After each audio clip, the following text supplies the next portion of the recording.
Hello friends, welcome to movie updates and movie facts. ఈరోజు ఈ వీడియోలో కొన్ని సీరియస్ విషయాలు అయితే నేను మీ ముందు డిస్కషన్ చేయడానికి వచ్చా.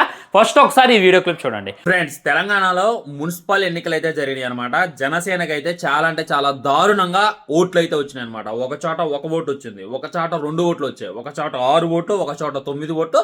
మొత్తం తెలంగాణలో చాలా స్థానాల్లో పోటీ చేస్తే ఒక వార్డ్ మెంబర్ ఒక చోట గెలిచారు, ఇంకో చోట కార్పొరేటర్ గెలిచారు అనమాట. దీనివల్ల పవన్ కళ్యాణ్ గారిని జనసేనని చాలా మంది చాలా పచ్చిగా ట్రోల్ చేస్తారు ఆబ్వియస్లీ. ఎందుకంటే కొంతమంది పనికి మానోళ్ళు పవన్ కళ్యాణ్ కల్టు చూపిస్తాం అని చెప్పి తెలంగాణలో బాగా వాగ్దానాలు చేశారనమాట. వాళ్ళని పట్టుకొని ట్రోల్ చేస్తున్నారు. సో జనసేన ఓడిపోవడానికి గల కారణం ఏంటి అంటే క్యాంపెయినింగ్ లో డైపర్ ఆదిని పెట్టి క్యాంపెయినింగ్ చేశారు. చూసారు, అక్కడే అర్థమైంది ఇదేదో తేడా కొడుతుందా అని. కానీ ఇంత తేడా కొడుతుంది అని చెప్పి నేనైతే అనుకోవాలా. నేనే చెప్తాను భయ్య, రేపటి రోజున హైపర్ ఆది మా ఏరియాకి క్యాంపెయినింగ్ చేయడానికి వస్తే నేనే చేయను జనసేన కోటు, నేనే చేయను పవన్ కళ్యాణ్కి. నేను వేయకపోగా ఇంకో 10 మందిని జడగొడతా. సో ఇక్కడ నేను చెప్పొచ్చేది ఏంటంటే, ఇంకొక ఆయన ఏం నిలబడ్డాడు ఏనంట, మన జనసేన నాయకుడు అంట తెలంగాణలో. ఈ హీరో పేరే నాకు చక్కగా తెలీదు. ఏదో సినిమాలో ఆపర్చునిటీ సరిగ్గా రాక ఈ విధంగా రాజకీయంలోకి వచ్చిన వాళ్ళకి జనసేన ఎందుకు ఆపర్చునిటీస్ ఇస్తుందో నాకే అర్థం కావట్లేదు అనమాట. సో ఓడిపోయిందంటే దానికి రీజన్ ఈ క్యాంపెయినింగ్ చేసేటటువంటి బడ్లు వల్ల. హైపరాజుతో క్యాంపెయినింగ్ ఏంది భయ్య, ఏ హీరో వస్తే ఆ హీరోకి బ్లో జాబ్ చేస్తాడు. అలాంటి ఆయనతో క్యాంపెయినింగ్ చేయడం మరీ పాతనం చెప్పొచ్చు. సో నేను జనసేనకైనా పవన్ కళ్యాణ్ గారికైనా ఫ్యాన్స్ తరఫున చెప్పేది ఏంటంటే, తీసుకుంటే సీరియస్గా తీసుకోండి సార్. తెలంగాణ రాజకీయాన్ని చాలా సీరియస్గా తీసుకొని మీరే వచ్చి క్యాంపెయినింగ్ చేసి ఇక్కడ జెండా పాతండి. ఒక వాల్యూ ఉంటుంది, మేము కూడా తలెత్తుకునేలా ఉంటుంది. అంతేగాని మీకు టైం లేదని చెప్పి ఏదో నామమాత్రం విధంగా పోటీ చేసి 1 డిజిట్ ఓట్స్ తెప్పించుకొని ఇక్కడ మన పరువు మనం తీసుకోవద్దు అని చెప్పి నేనైతే చెప్పేదనమాట. సో లేదా ఆంధ్ర రాజకీయాల మీద గట్టిగా కాన్సన్ట్రేషన్ చేయండి, మేము ఎప్పటికీ మీకు సపోర్ట్గానే ఉంటాం. కానీ తెలంగాణ రాజకీయాల మట్టికి ఈ విధంగా కమీడియన్స్ని ఈ విధంగా పనికిమాలను తీసుకొచ్చి బర్బాద్ చేయొద్దు. జనసేనకి ఒక క్రెడిబిలిటీ ఉంది, జనసేనకి ఒక రేంజ్ ఉంది, అది జడగొట్టొద్దు తెలంగాణలో. దయచేసి ఈ వీడియో డెఫినెట్లీ షేర్ చేయండి. పవన్ కళ్యాణ్ దగ్గర దాకా వెళ్ళాలి ఈ వీడియో. నేను ఆయన అడుగుతున్నా, మొత్తుకుంటాను, వినండి ఒకసారి. చూసారు కదా, దీంట్లో నేను కొన్ని విషయాలు అయితే మాట్లాడాను అనమాట. నేను మాట్లాడినటువంటి మొత్తం వీడియోని తీసేసి ఓన్లీ నేను జనసేనకు ఓటయ్యాను, ఇంకో 10 మందిని చెడగొడతా అనేటటువంటి పాయింట్ని బాగా హైలైట్ చేస్తున్నారు. పవన్ కళ్యాణ్ గారి ఫ్యాన్సే నాకు పర్సనల్గా మెసేజ్ చేసి తిడుతున్నారు అనమాట. ఎందుకు ఇలా మాట్లాడుతున్నావు, జనసేన అంటే నీకు పగ, పవన్ కళ్యాణ్ అంటే నీకు పగ అని చెప్పి మాట్లాడుతున్నారు. నేను పవన్ కళ్యాణ్ గారి అభిమాని అనేటటువంటి విషయాన్ని వాళ్ళైతే మర్చిపోయారు. దాని గురించి డీటెయిల్గా మాట్లాడేటటువంటి ప్రయత్నం చేద్దాం. ఆ తర్వాత బ్లడీ వాలంటైన్ లైక్ మన లోకేష్ కనకరాజు గారు హీరోగా ఒక సినిమా తీసిన సంగతి మీ అందరికీ తెలిసిందే, DC. దానికి సంబంధించిన గ్లిమ్స్ అయితే వాళ్ళు రిలీజ్ చేశారు.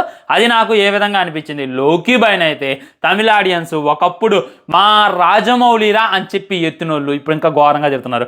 దానికి గల రీజన్ ఏంటి, చిక్రీ స్టెప్ గురించి ఒక ఇంట్రెస్టింగ్ టాపిక్ అయితే లీక్ అయిందనమాట. దాని గురించి మన రామ్ చరణ్ అన్న ఒక యూనిక్ పని చేసిండు పెద్ద సినిమా కోసం. అది తెలిస్తే మట్టుకి మీరైతే ఖచ్చితంగా షాక్ అవుతారు. అండ్ ఫౌజీ అండ్ సలార్ మనల్ని ఎలా డిసప్పాయింట్ చేశాయి అనేటటువంటిది ఈరోజు ఈ వీడియోలో డీటెయిల్గా మాట్లాడుకునేటటువంటి ప్రయత్నం చేద్దాం. సో వీడియో అయితే చివరిదాకా చూడండి, మీకైతే మంచి క్లారిటీ వస్తాను అనమాట. ఫస్ట్ నేను ఏం చెప్పిన, జనసేన భయ్యా నేను నిజం చెప్తానా, మా ఊర్లో ఒకసారి నేను ఓటేయడానికి చెప్పకూడదు, నువ్వు ఎవడికి ఓటేసావు అనేటటువంటిది అది నీ పర్సనల్, కానీ ఎవరికి చెప్పకూడదు. మా ఊర్లో సర్పంచ్ ఎన్నికలప్పుడు గ్లాస్ గుర్తు కనపడగానే గ్లాస్ గుర్తు కుదిన. అసలు అవతల ఉన్నటువంటి అభ్యర్థి ఏందో కూడా నేను చూడాలి. కానీ తర్వాత నేను చాలా ఫీల్ అయ్యా, అభ్యర్థిని చూడాలి, అభ్యర్థిని చూడకుండా ఓన్లీ పవన్ కళ్యాణ్ గారు ఊహించుకొని ఇక్కడ ఓటేయకూడదు. ఎందుకంటే ఇక్కడ పోటీ చేసే వాళ్ళు కూడా మనకి ముఖ్యమే కదా, వాళ్ళు ఎలాంటి వాళ్ళు అనేటటువంటి తెలియాలి కదా. సో ఇక్కడ నాకు నచ్చని ఏంటంటే, జనసేన విషయంలో ఆంధ్రాలో గట్టిగా కాన్సన్ట్రేషన్ చేయాలి. ఆంధ్రాలో కాన్సన్ట్రేషన్ చేసి నెక్స్ట్ ఎన్నికల్లో ఎలా అనేటటువంటి దాని మీద కాన్సన్ట్రేషన్ చేస్తే బాగానే ఉంటుంది. అలా కాకుండా తెలంగాణలో మేము పోటీ చేస్తాం అన్నారు, పోటీ చేయండి కాదంటలా, కానీ ఎవరిని నించోబెడుతున్నారు, ఎవరిని తీసుకుంటున్నారు అనేటటువంటిది మెయిన్ పాయింట్. ఇప్పుడు పవన్ కళ్యాణ్ గారికి డాహెడ్ ఫ్యాన్స్ ఉన్నారు. మా ఖమ్మంలోనే పవన్ కళ్యాణ్ గారు అంటే కోసుకునేటటువంటి వ్యక్తులు ఉన్నారు. అలాంటి వాళ్ళకి అవకాశం ఇవ్వచ్చు కదా. ప్రతి ప్రాంతంలో ఎవరో ఒక డైహాడ్ అభిమాని ఉంటాడు కదా. పార్టీ కోసం ఏమీ ఆశించకుండా, పవన్ కళ్యాణ్ గారి కోసం ఏమీ ఆశించకుండా కొంతమంది ఉంటారు పనిచేసేటటువంటి వాళ్ళు, వాళ్ళకి అది మీన్ ఛాన్స్ ఇచ్చి చూడండి. అదే కదా మరి జనసేన అనేటటువంటిది పేదవాడికి ఉన్నవాడికే కాకుండా అంటే ఏంది, సెలబ్రిటీస్కి మీరు అవకాశాలు ఇస్తారా? అయ్యో హీరోకి ఛాన్స్ ఇచ్చారు, అసలు ఆ హీరో యాక్టింగే చక్క చేత కాదు, యాక్టింగే సరిగ్గా చేయలేడు, సినిమాలు సరిగ్గా గిట్టుకాల. ఇప్పుడు వచ్చేమో ఈ పార్టీలో ఉండే ఏదేదో మాట్లాడుతుండవు. అలాంటి ఆయనకి ఎవడు నోటేస్తాడా? అసలు జనసేనకి 9 ఓట్లు వచ్చాయి, 2 ఓట్లు వచ్చాయి, 3 ఓట్లు వచ్చాయంటే దానికి కారణం పవన్ కళ్యాణ్ గారు కాదు, ఇక్కడ క్యాంపెయినింగ్ చేస్తున్న వాళ్ళు, ఇక్కడ పోటీ చేస్తున్న వాళ్ళు. సో నేను స్ట్రిక్ట్లీ చెప్పేది ఏంటంటే, ఏంటంటే ఏదైనా సరే వచ్చి పవన్ కళ్యాణ్ గారు ప్రచారం చేసుకుంటే చాలా బాగుంటుంది, సరైనటువంటి క్యాండిడేట్ని నిలబెడితే ఇంకా బాగుంటుంది. పవన్ కళ్యాణ్ గారు ప్రతి సినిమాకి బ్యానర్లు కట్టేటటువంటి ఫ్యాన్స్ ఉన్నారు, వాళ్ళకు అవకాశం ఇచ్చి చూడండి వాళ్ళు ఏం చేస్తారనేటటువంటిది మీకే అర్థమైంది.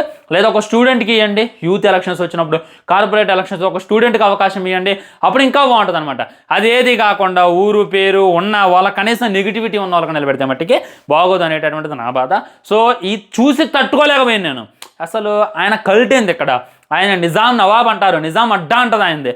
అలాంటి ఆయన ఇక్కడ కనీసం 9 ఓట్లు 8 ఓట్లు వచ్చినాయి భయ్య. అదే ఆ జనసేన రేంజ్, అదే ఆ పవన్ కళ్యాణ్ గారి రేంజ్. ఒకసారి మీరు అది అబ్జర్వ్ చేయండి, మీరు ఒకసారి మీకు మాట్లాడుకోండి, మిమ్మల్ని మీరు క్వశ్చన్ చేసుకోండి. ఆ తర్వాత నా దగ్గరకు వచ్చి నన్ను తిట్టండి, నా కామెంట్ చేయండి, మీరు ఎన్ని తిట్టినా నేను పెడతా. నేను మళ్ళీ చెప్తాను, జనసేనకు మనం ఎప్పుడు నుండో సపోర్ట్ ఇస్తూనే ఉంటాం.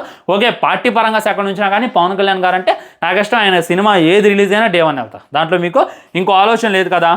మన లోకేష్ కనకరాజ్ గారిది bloody Valentine, like Valentine's day కదా ఇవాళ, ఆ దరిద్రపు రోజు ఇది. దాని గురించి నేను ఎక్కువ మాట్లాడినవయ్యా. ఇవాళ బ్లాక్ డే. మన ఆర్మీ సోదరులు మన కోసం పోరాడే వాళ్ళు చనిపోయారు, వాళ్ళను కొద్దిగా గుర్తు చేసుకోండి, వాళ్ళ కోసం ఒక 2 నిమిషాలు మౌనం పాటించండి. ఎందుకంటే ఎవడైనా సరే డబ్బులు, ఇప్పుడు నీకు 1,00,000 రూపాయలు ఇస్తారా రావణ్ ఫర్, నేను ఏళ్ళు ఇస్తారా అంటే దెంగే అంట, అరే 1 కోటి రూపాయలు ఇస్తారా నీ ప్రాణం ఏంటంటే పోరా అంట. కానీ ఆ ప్రాణాలు పోతాయని తెలిసి కూడా మన కోసం పోరాడేటటువంటి వాళ్ళు ఆ జవాన్లు. వాళ్ళ కోసం నువ్వు నీ శిరస్సు వాళ్ళకి ఆనిచ్చినా కానీ తప్పలేదు, వాళ్ళ పాదాలకు ఆనిచ్చినా కానీ తప్పలేదు అనేటువంటి నా ఫీలింగ్. సో అటు ఒక్కరు కాదు ఇద్దరు కాదు 40 మంది చనిపోయినటువంటి రోజు, వాళ్ళకి కోసం కొద్దిగా మౌనం పాటించండి. అంతేగాని ఈ వాలంటైన్స్ డే మనది కాదు ఈ కల్చర్. చాలా మంది ఇది మేము జరుపుకొనియం, దాడులు చేస్తాం, అది ఇది అని అంటే నాకు బాగా అనిపించదు, కరెక్టే అనిపిస్తుంది. ఎందుకంటే మనగానే మనం చెయ్యొద్దు.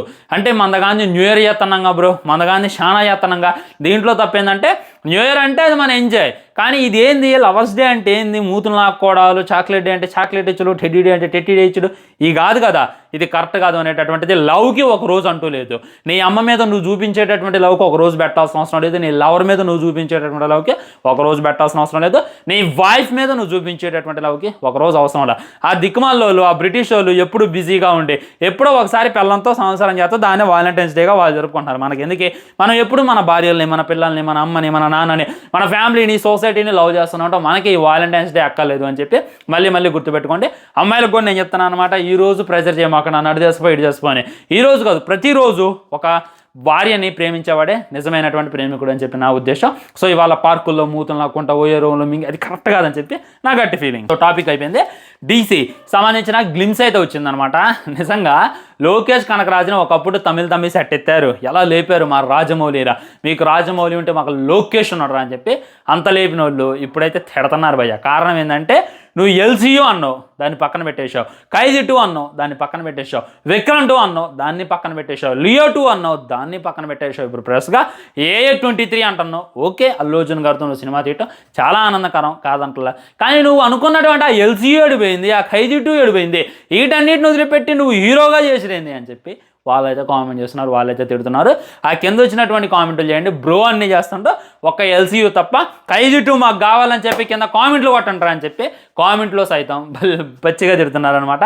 సో దీనిపై మీ కామెంట్ ఏంటని చెప్పి తప్పకుండా కింద తెలియజేయండి. నా సపోర్ట్ అయితే వాళ్ళకే భయ. ఎందుకంటే లోకేష్ కనకరాజ్ గారు ఎంత పెద్ద డైరెక్టర్ అయినా కానీ ఇప్పుడు ఫర్ ఎగ్జాంపుల్ మన రాజమౌళి గారు ఉన్నారు, వారణాసి సినిమా తీస్తాడు, అండ్ వారణాసి వదిలిపెట్టి వేరే టాపిక్ బాహుబలి 2 అన్నప్పుడు ఆయన బాహుబలి 2 తీసిండు, త్రిబుల్ అప్పుడు త్రిబుల్ ఆరే తీసిండు. అంతేగాని ఆ సినిమాలను పక్కన పెట్టి వేరే సినిమాల మీద పట్టడం, వేరే సినిమాల్లో హీరోగా నటించడం ఏం చేయాలి. అందుకే ఆయన రాజమౌళి అండ్ అందుకే మీరు ఇంకా లోకేష్ కనకరాజ్ చేయాలని చెప్పి మళ్ళీ గుర్తుపెట్టుకోవాలి.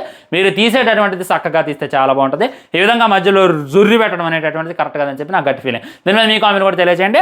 అండ్ మన జానీ మాస్టర్ అయితే రీసెంట్గా ఒక మంచి అప్డేట్ ఇచ్చిండు. అదేంటి అని అంటే చికిరీలో కూర్చొని స్టెప్ ఉంటుంది కదా, చాలామంది ట్రై చేశారు కానీ రామ్ చరణ్ అన్న గ్రీజ్ని అయితే ఎవరు కూడా మ్యాచ్ చేయలేకపోయారు. దానికి కొరియోగ్రఫీ చేసింది, ఆ స్టెప్ చూపించింది జానీ మాస్టర్ అని చెప్పి మనం విన్నోళ్ళు అనుకున్నాం, కానీ అది కాదంట. మన రామ్ చరణ్ గారే సొంతంగా ఆ యొక్క స్టెప్ని అయితే కంపోజ్ చేసుకున్నారంట. ఓన్లీ పైన చేతులు ఈ విధంగా పెట్టడం, ఈ విధంగా చూపించడం మట్టికి నేను చెప్పాను. మిగిలిన ఆ స్టెప్స్ అన్నీ కూడా రామ్ చరణ్ అని ఆయన చెప్పిన తర్వాత నేనైతే షాక్ అయ్యా. వామ్మో, ఇక నీకు ఎందుకన్నా కొరియోగ్రాఫర్ అనేటటువంటి ఫీలింగ్ కలిగింది. యాక్చువల్లీ ఆయనకు అక్కర్లేదు, కానీ జానీ మాస్టర్ పైకి ఎంతో నెగిటివిటీ ఉంది బయట, దాన్ని పోగొట్టడానికి ఆయనకు ఆఫర్ ఇచ్చేసిన అని చెప్పి మనకైతే క్లారిటీగా క్లుప్తంగా అర్థమవుతుంది అది రామ్ చరణ్ అంటే. రామ్ చరణ్ అన్న ట్విన్స్కి పెట్టినటువంటి ఏం గురించి ఒక వీడియో అయితే చేశా. దాని మీద చాలామంది కింద చేసినటువంటి కామెంట్ నేను ఇది అబ్జర్వ్ చేయలేదు. మన చిరంజీవి గారి ఫుల్ నేమ్ ఏంది, శంకర వరప్రసాద్, అవునా కాదా? సో మన శంకర్ దగ్గర నుండి శివ తీసుకున్నారు, రామ్ చరణ్ దగ్గర నుండి రామ్ తీసుకున్నారు. సో శివరామ్ అనేటటువంటి టైటిల్ పెట్టారనమాట. ఎందుకు ఆ విధంగా పెట్టారు అనేటటువంటిది మీకైతే క్లారిటీ వచ్చిందిగా. అటు తాత పేరు ఇటు తండ్రి పేరు కలిసేలా సూపర్ నేమ్ అయితే డిజైన్ చేశారు. అది నాకైతే లేట్గా నిదానంగా అర్థమైంది. నిజంగా గ్రేట్, వీళ్ళిద్దరికన్నా మించినోడు అవుతున్నారు అని చెప్పి మనమైతే గట్టిగా కోరుకుందాం friends. And finally Salaar disappoint చేసింది. ఆల్రెడీ January 26న ఉంది, 25న సలార్ టీజర్ ఉంది, గ్లిమ్స్ ఉంది అని చెప్పి ఒకటే ప్రచారం చేశాం మనం. కానీ రావట్లేదు అనేటటువంటిది అయిపోయింది.